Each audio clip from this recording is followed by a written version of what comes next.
2024 taught me more about life than any year before it. The 8 lessons that I'm about to share with you didn't just change how I think, they changed how I live. And my hope is today that at least one of them does the same for you. Let's get into it. Lesson number 1, do the work and trust the universe. I spent my entire 20s chasing shortcuts, running down every single rabbit hole that I could find. And then eventually I looked up and realized that if I had just done the work, I would have got what I wanted in half the time. The work is the shortcut. And this is whether you're trying to make more money, trying to build more muscle, trying to lose more weight, trying to find the right partner. It applies to everything in life. You will never regret the hard work because you'll either get what you wanted and actually achieve your goal, or you'll learn vital lessons, and better still, you'll sleep better at night knowing that you actually tried. There was a time this year when I had 81 pounds of my overdraft left, but I had left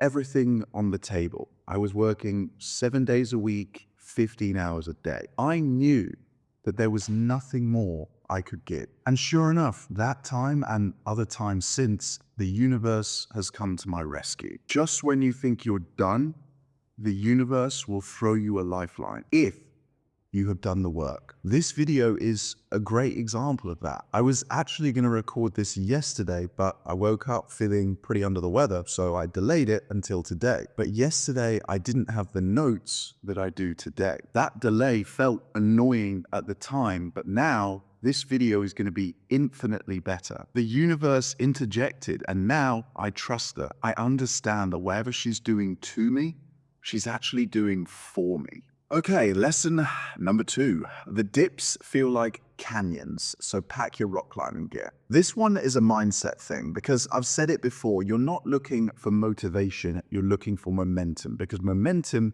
is the most powerful drug in the world. With momentum, you feel unstoppable. The work feels easy and the wins come effortlessly. But the journey is never a straight line up. And the bigger the wins, the bigger the dips. In other words, the more wild the roller coaster ride becomes. The first few dips feel like divots on a grassy field. You might trip up, but you barely notice them. But as you climb higher and higher, the dips get bigger and bigger until they feel like canyons. And every single one of them is harder to get out of than the last one. But the solution is simple.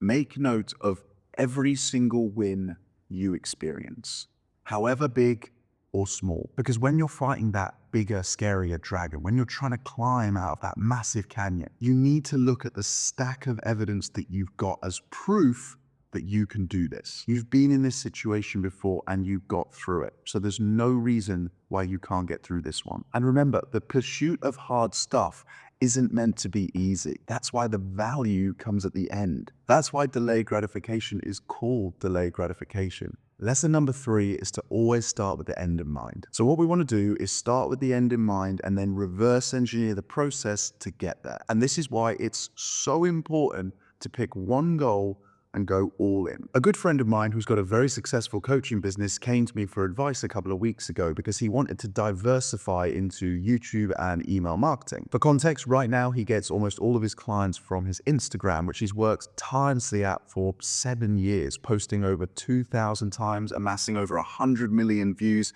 and getting 50,000 followers. And I understood the attraction. I understood why he wanted to do it. He saw what I was doing and what other people have been doing on YouTube, and he thought, oh yeah, I'll have a bit of that.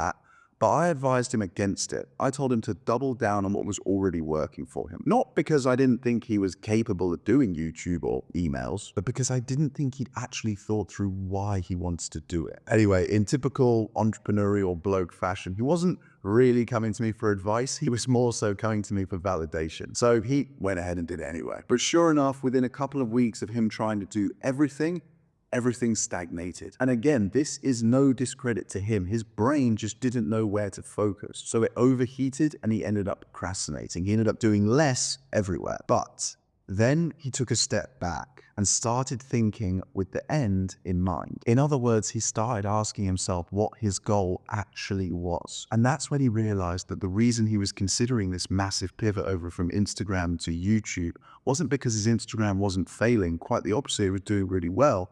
It was because he wasn't fulfilled. He wasn't enjoying it. But now he's clear on his goal. He's worked it backwards. He's reversed engineered it. He's figured out the path he needs to walk, and he's going all in on YouTube. I've learned that in life, you want to think like a train. They run on one track for a very good reason, because if they keep switching, it slows them down, or worse still, derails them completely. The fastest route is to pick one goal and go all in, and try to make sure that you're swimming downstream. You can only dislike something so much and for so long before you quit, even if you've got David Goggins levels of resilience. So make sure that whatever that one thing is, you're crystal clear on the goal and you actually enjoy the process. Lesson number 4 is that you only need 2 things to become completely unstoppable in this life: delusional self-belief and a burning desire. People talk about the importance of self-belief, but they're missing out the crucial word, delusional, because it's not enough just to have self-belief. 90% of people in your life, people that you love, people that you care about,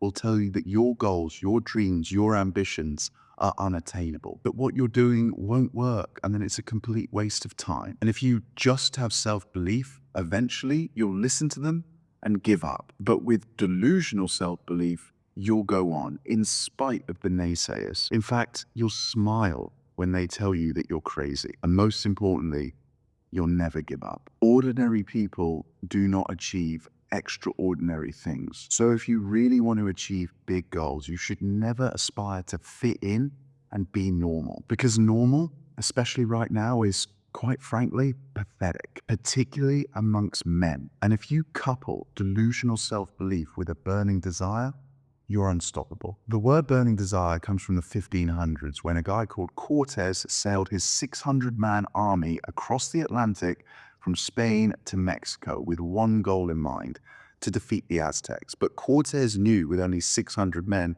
he was going to be vastly outnumbered. So when they landed on the shores of Mexico, he did something absolutely crazy, and he ordered the boats to be burned. Now his men only had 2 choices: fight and survive, or die. That crazy move was actually a stroke of genius, because he gave his men a burning desire. And those men, those 600 men, went on to conquer the Aztecs and Mexico. At the time, his men probably thought he'd gone crazy, but really, he was giving them a gift, because Cortez knew that his men would do just about anything to survive. And if they survived, they'd won. Napoleon Hill says in his famous book, Think and Grow Rich, that the only thing a man needs to succeed is a burning desire. I would argue he's half right. But when you pair that burning desire with delusional self-belief, damn, you're a force to be reckoned with. Because the truth is, anybody can achieve big goals. But the problem is, most people don't have enough self-belief or a burning desire. So before you set out down the path to your goals in 2025, I really encourage you to take the time, whether it's 10 minutes or 10 days, to think about what your burning desire is, because without it, you will fail. Okay, we're at the halfway point. So if you're enjoying this video, make sure you hit that subscribe button so you don't miss more videos like this in 2025. Lesson number 5 is to embrace the suck. If it's hard, it's worth doing, because the value of something, at least in part, is quantified by its rarity. And the harder something is, the rarer it is. No one, and I mean no one, is naturally good at this. And when I say this, I mean life. I did a whole other video on a book called Peak, because it was so transformational for me. So if you want to check that one out, I'll leave a link to it in the description of this video. But essentially, it proves through real life examples like Tiger Woods and even Mozart that natural ability is a myth. It's an excuse factor that people use to validate themselves when they fail. The people that you see right here on YouTube, you see them because they don't suck anymore, or at least they don't suck as much as when they started. So go back to their first video, and that's the beauty of YouTube. It's so easy to do that. And watch that video, and I guarantee you it will make you laugh. They would have sucked, because everybody does. And I'm not just talking about YouTube here. I'm talking about anything that you are pursuing, particularly if it's something that's difficult. Embrace the suck. I have been doing this YouTube for a full year now. I've uploaded over 400 videos, and I calculated that each video, through titling, thumbnailing, writing, recording, editing, and uploading, takes about 6 hours. So in total, I've spent 2,500 hours just on YouTube this year. But the point is, I still suck, just not as much as when I first started. If you are new to something, whatever it is, a career, a sport, a relationship, YouTube, it would be irrational and quite frankly ridiculous for you to expect to be anything else but rubbish at it. The only person who expects you to be good is you. Everyone is waiting for that perfect moment to try to get it right first time, but nobody will. Lesson number 6 is that nobody cares. A lack of confidence killed more dreams than a lack of competence. Fear is the thing that holds most people back from starting. But when you start putting yourself out there, whatever it might be in, you realize that nobody cares. Everybody is too distracted, or they're too worried about what you think of them to worry about you. And that's amazing, because now you can basically do whatever you want. And the more things that you do, the more you'll realize how great, how confident, how resilient you actually are. And the more likely you are to stumble across the thing that you actually enjoy. You're not special and you're not different. And you could see that as a bad thing and feel deflated or defeated. Or you could flip it on its head and think, why not me then? No one cares. So do what you actually want to do and say what you actually want to say. Because I guarantee you, the most attractive and magnetic quality in a person is true, raw authenticity. Lesson number 7 is that energy is everything, so protect it with your life. Energy cannot be created, only transferred. That comes from the first law of thermodynamics. We are all transferring our energy from one another all the time, good and bad. Even right now, me recording this video and you watching it, I'm transferring my energy to you. And now that we're more connected than we ever have been in the history of this species, it's more important than ever that we protect our energy. And that comes from surrounding yourself with the right energy. Because I think that energy is the invisible currency that nobody is talking about. If you are constantly around low value, negative people, you will fall to their level. But conversely, if you are constantly around high value, high energy, positive people, you will rise to theirs. We all absorb each other's energy. And you know this because we've all been in that situation where we walk in a room, nobody says a word, but you can feel that tension. Avoid those rooms at all costs. I have learned this year just how much being in those rooms can cost you emotionally, financially, and every other way. And energy is so important because you'll need it, and you'll need a ton of it to try to do those hard things. Because when you're doing hard things at the beginning, you're not going to be getting those positive feedback loops in your head. Your inner monologue will be telling you that you're stupid and that you should quit because you don't have any evidence that it works. So you need to be able to put everything out of your head and clear your mind. And then you want to go full throttle into it and give all your best energy. True story, before I record every single YouTube video now, I have a little bit of a ritual. I do a salt water gargle just to kind of clear my throat and give my vocal cords a bit of a warm up.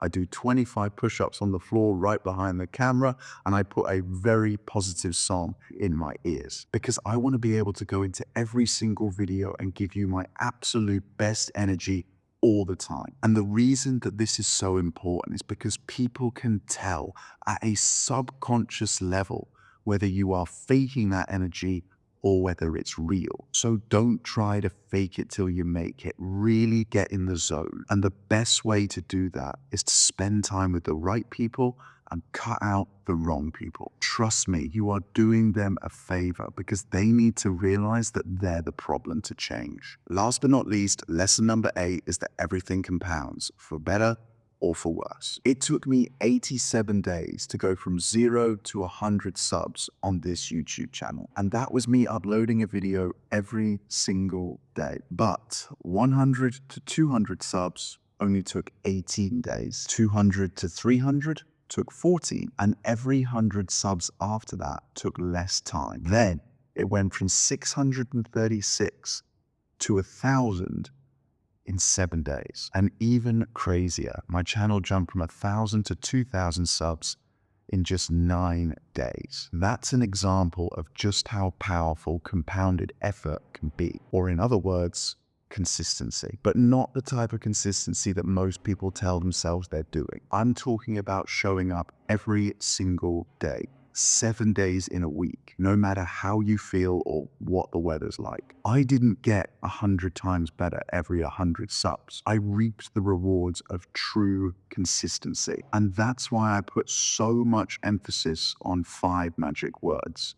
Simple things done well consistently. Whatever you're trying to achieve, make sure that you have daily non-negotiable habits that are going to get you 1% closer to your goal every day. And whatever happens, and I really mean whatever happens, show up every day. Because by the way, it's the same with the bad. We all have bad days, but the key is to catch yourself as quickly as you can. Don't let bad days spiral into bad weeks, months, or even years. I just want to finish by saying this. I finished 2023 really unsure of who I was and where I was going. I was nervous, apprehensive, and really quite anxious, but I can confidently say that I'm going into 2025 excited. I'm not where I want to be, but for the first time in a long time, I feel like I know where I want to go, and I feel like I'm on the right path. So I guess I just want to say that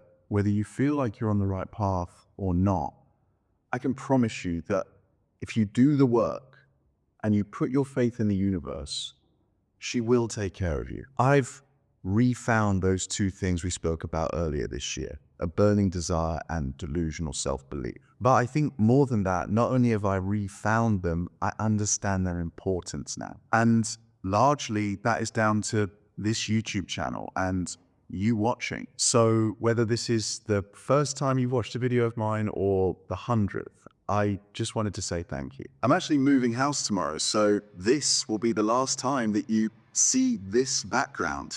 But we'll be back bigger and better in 2025. I hope you have an amazing Happy New Year.